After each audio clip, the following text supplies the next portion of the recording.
By State Farm, Chris Miles here with Billie King and Caron Butler. It's a doubleheader tonight. The second round in the Eastern Conference starts with Game 1 between the Raptors and 76ers at 7:30 on TNT. The second game of tonight's doubleheader, like we said, a Game 7 between the Nuggets and the Spurs. The Nuggets had the best home record in the NBA this season.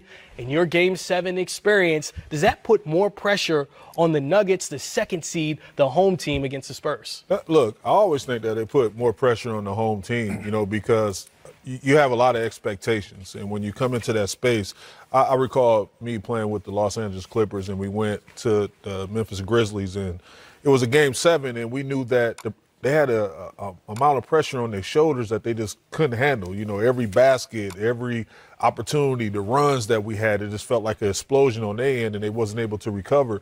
And then you have the crowd echoing, this, oh, what are you doing? Or what's that? And that ball gets real heavy, man. It's kind of like Philly, right? So, like, everybody just displaying their emotion, and it puts you in an awkward situation where, look, man, it can be tough to play at home.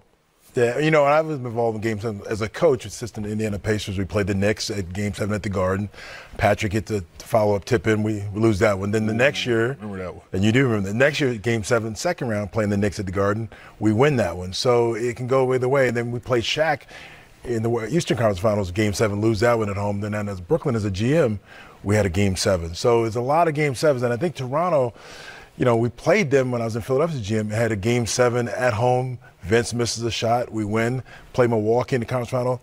Big Dog misses a shot, we win. So there's a lot of pressure, but I think more of the pressure is on the home team because the expectation is to win. They throw all these stats that you're supposed to win. So I like being a visitor because you have nothing to lose. You're not supposed to win the game. Well, if you're the Denver Nuggets and you look at what the Joker did in Game 6, you would think that you came out of that one with a victory on Thursday night. Jokic was aggressive, taking 30 shots.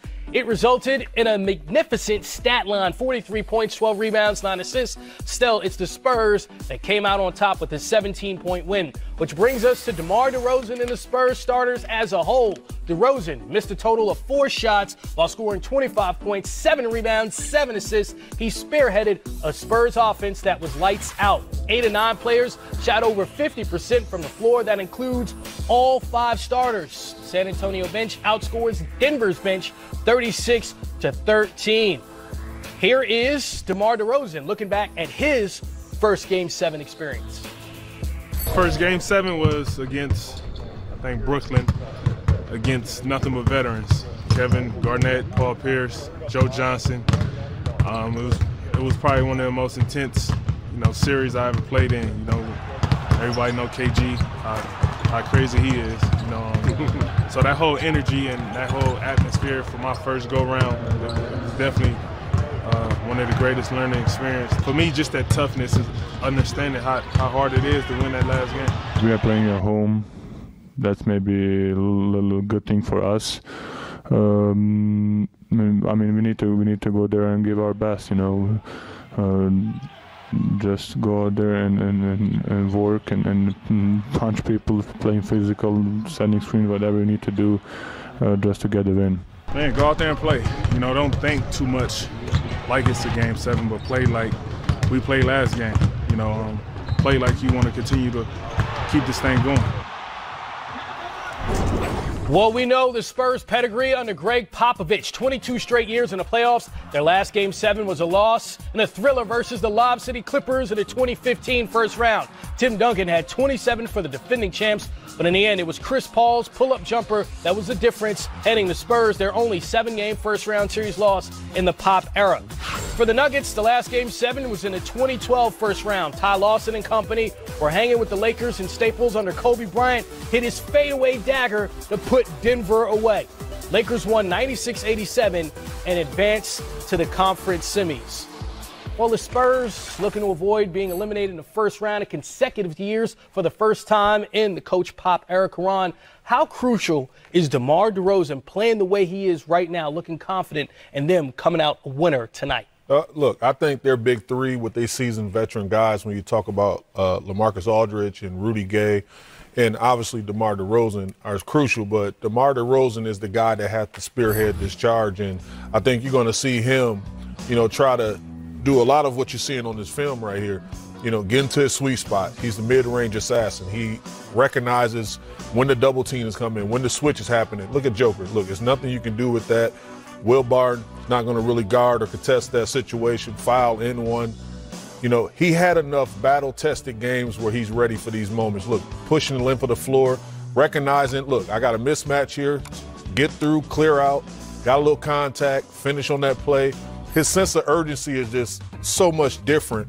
It's the masters of the mid-range. Yeah, come on, man. Look, 75%, 12 for 16 overall in the mid-range space. And look, he's not just doing it on one side. He's doing it pretty much all over the place. So he's a tough cover, man. He's bringing the mid-range game back, and I love what he's doing. Well, I look at it as I love Greg Popovich because he changes his style for the personnel. Some coaches don't change their style. They want guys just to be able to shoot threes, and they won't play if they can't. Pop got DeRozan. He's a mid-range guy, so he plays that way. He's not going to take something to make him do something he's not used to doing. So I love the fact that he's playing mid-range. And the one thing is he'll get to the free throw line, get and one, so he'll get those 3 points that way. But they're playing basketball with what they have to win. Now, for the Nuggets, look, they're looking to advance to the second round for the first time since 2009.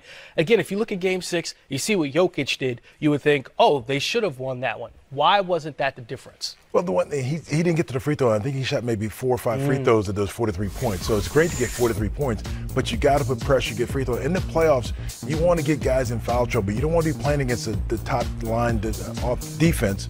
And so 43 points is great, but I want to see the big fella with that body get some free throws. Don't just stand out to shoot threes, avoid contact. He's got to get fouled and get some of those other guys on the bench. Get LaMarcus Aldridge on the bench so he's not playing against those top starters all the way. Ron, when I look at Jamal Murray and what he's done in this series, in wins, he's been incredible, shooting over 50% from the floor. In losses, you see the percentage and you see the points. What's been the difference with him in those wins and those losses? Look, I think his activity. I think he has to really exert himself offensively early in these ball games. When you come out, especially at home, get some type of confidence going, get something close to the basket. Everybody's searching for the long balls. You see him shooting it right there. But, if you're able to get involved and they play a reaction style offense, and look, there you go, see a backdoor cut right there. So if his activity is high and he's assisting the basketball, being a facilitator, being aggressive on the scoring end, they're going to trend in the right direction and have a realistic shot at winning this Game 7. A big man having his team trending in the right direction. Sound like you're talking about those Philadelphia 76ers. Joel Embiid will play tonight, and his minutes are allegedly up. We head out to Toronto next for a preview of Game 1. You're watching Game Time Live. Better play with that red jacket.